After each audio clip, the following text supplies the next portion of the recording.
حياكم الله مشاهدينا، ومعاكم مستمرين في 7 على 7، وفي فقرتنا الأخيرة فقرة الإبداع وإبداع الطفل، حيث نظم مجلس الطفل التابع لجمعية الفجيرة الاجتماعية الثقافية برنامج الإجازة الشتوية تحت عنوان مع فرسان الفجيرة نبدع. وللحديث أكثر حول هذا الموضوع معنا في الاستديو في البداية نرحب في هيام الحساني. يا حياك الله يا هيام. الله يحييك. مرحبا وسهلا فيك، نورتينا. بداية عند هيام، شو سبب انك انت دخلتي مجلس الطفل، انضمامك لمجلس الطفل؟ شو أنا انضميت لمجلس الطفل. ايوه. لأنه يهتم بالطفل والأسرة وايد. يقدر الطفل إنه ينمي مواهبه وقدراته اللي يحبها. مع مجلس الطفل التابع لجمعية الفجيرة الاجتماعية الثقافية، ويقدر يصقل شخصيته أكثر بشكل أكبر. جميل جدا، ما شاء الله. انتم انا شخصيا وايد احبكم واستانس عليكم واعتز وافتخر فيكم. هيام، قدمتي ورشه قواعد استخدام الانترنت. يلا اعطيني الورشه هنا بدقيقه، شو بتقولين حقي؟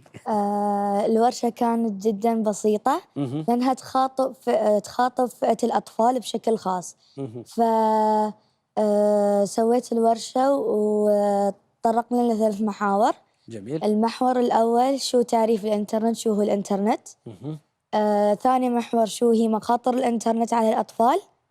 وثالث محور شو هي القواعد اللي لازم نتبعها للاستخدام الآمن للإنترنت. ما شاء الله عليك، عسى الله يحفظك إن شاء الله ويوفقك. طيب هي شو بتقولين للي في عمرك من زميلاتك، أصدقائك، اللي من أهلك، شو بتخبرينهم، شو بتنصحينهم؟ وخصوصا الحين فترة إجازة، الله يعطيكم الصحة والعافية، مجازين ماخذين راحتكم، شو تنصحينهم؟ أول شيء إن أخبر ربعي عشان ينضموا مجلس الطفل. يا سلام. وأنشر في حسابي كل الورشات والدورات والفعاليات اللي يسويها مجلس الطفل في حسابي في الانستغرام. وبعد عن طريق وسائل التواصل الاجتماعي. حلو. وبعد عشان ينضم معانا ونستمتع مع بعض إن شاء الله. بنرجع عند ورشة الإنترنت. كيف كان إقبال المتفاعلين معك في الورشة من زملائك ومن كذلك صديقاتك والأهل؟ اللي دخلوا معانا الورشة نعم. تقريبا أكثر من 25 طفل داخل الورشة. وتفاعلوا ويانا بشكل كبير. فبعد ما خلصنا الورشة جات لنا ردود وايد جميلة، لأن استفادوا وايد من الورشة، وقالوا لنا أن الورشة كانت وايد حلوة واستفدنا منها وايد. ممتاز. هيام، كلمينا بعد أن منو قدم وياك الورشة؟ في حد شارك معاك في الورشة ولا أنت بروحك؟ قولي لنا عن المقدمين. أنا وخواتي شوق فهد الحساني وعايشة فهد الحساني. يعني العائلة كلها ومع الصديقات. يا سلام عليكم. زين، شو يعني كيف وزعتوا الأدوار ما بينكم؟ سولفي لي. أول شيء أنت شو قدمتي؟ أنا قدمت عن شو هي أول شيء عايشة. أيوة. قدمت المقدمة، قالت المقدمة.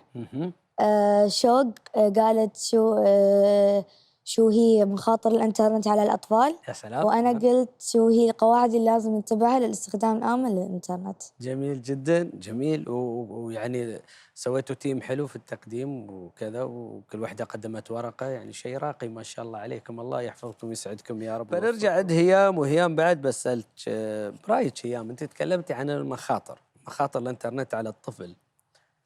عباك تقولين هذه المخاطر كذلك للكاميرا، وتوجهين الأهالي والأسر أنهم ينتبهون لعيالهم وللي في عمرهم من الأطفال من مخاطر الإنترنت، نورينهم وتفهميهم. بقول من مخاطر الإنترنت أول شيء إنه يأثر على صحة الطفل ونظره يعني بيقل وجسمه بيتعب. وتضعف علاقاته الاجتماعية، يعني كله يبي يقعد بروحه، ما يبي يقعد ولا ويا أهله ولا ويا ربعه، وبالتالي تضعف علاقاته الاجتماعية، ويتراجع في المستوى الدراسي، إنه يمكن حد يتنمر عليه. يعني إن حد يبدأ يتنمر عليه والله هذا التنمر اللي منتشر هالايام عذب منا عذاب، يعني لا الصغير سلم ولا الكبير سلم، ها. الله يعطيكم العافيه. هيام، نرجع بعد بنتكلم عن القواعد الامنه. شو بتقولي لنا في شكل سريع عن القواعد الامنه في الانترنت؟ شو تنصحين الاطفال هم يستخدمونها؟ في وايد قواعد بذكر لكم بعضها، بقول لكم بعضها. قولي. أول شيء إن لازم نخبر أمنا وأبونا لو شفنا أي شيء بالإنترنت، يعني شيء خطير ولا غريب، حتى لو نخاف على طول لازم نخبر أمنا وأبونا. ولازم نستخدم كلمة سر قوية، ما يعني نستخدم من واحد الباسورد من 1 ل8 ولا من 1 ل9، لا، نستخدم بحروف كبيرة وصغيرة وأرقام ورموز. وبعد ما ننزل برامج من مواقع غير آمنة، لأنها يمكن تحتوي على فيروسات. ولازم أمنا وأبونا يراقبونا شو نشوف بدون ما نحس. بدون ما نحس، مثلا أنا رحت ألعب، أمي ولا أبوي بيشوفوا شو أشوف، مثلا أنا دخلت موقع غير آمن فلازم يشوفوا. يمكن حد يتنمر علي، يمكن يعني أكلم شخص غريب، فكذا يمكن يعطيني لينك أدخله وياخذ كل بياناتي. أنا طبعا كان ودي أدردش وياكم أكثر بس خلص الوقت، ويعطيكم ألف عافية.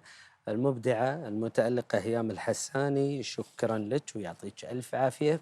مشاهدينا وصلنا للختام، نلقاكم إن شاء الله في الغد في حلقة جديدة من برنامجكم 7 على 7. مع السلامة.